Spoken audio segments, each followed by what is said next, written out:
Morning 6కి లేచి gym కూడా నా plan. But God's plan morning 7కి కాలేజీలో ఎగ్జామ్.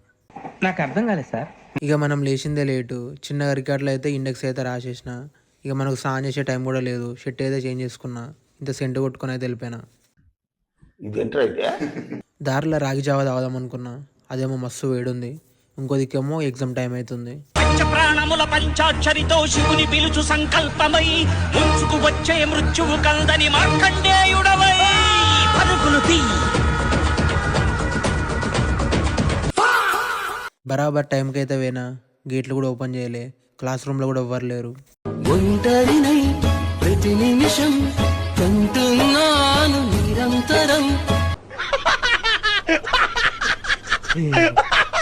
ఇక మన ప్రాక్టికల్ ఉన్న వైవా అయితే అయిపోయింది. We are qualified. ఫస్ట్ బయటికి పోయి అయితే టిఫిన్ చేసిన. మస్తు కష్టపడ్డా కాబట్టి. సెకండ్ ఇంటికి పోయి లంచ్ చేసిన. ఇక నైట్ అయితే బర్త్డే పార్టీ. మంగళం సీను పార్టీ అంటే ఎండమే గానే చూడటం ఇదే మొదటితూరే. ఒక స్మగ్లర్ లేందే, పోలీసులు పొలిటీషియన్లు అందరు వచ్చిండారు పార్టీకే. అన్ని కోట్ల సరుకు కాపాడేసరికే పుష్ప ఒక్కతూరిగా హీరో అయిపోయినాడు. మంగళం సీనే స్వయంగా తీసుకెళ్లే ఎంపీ గారికి పరిచయం చేసి ఉండాడు.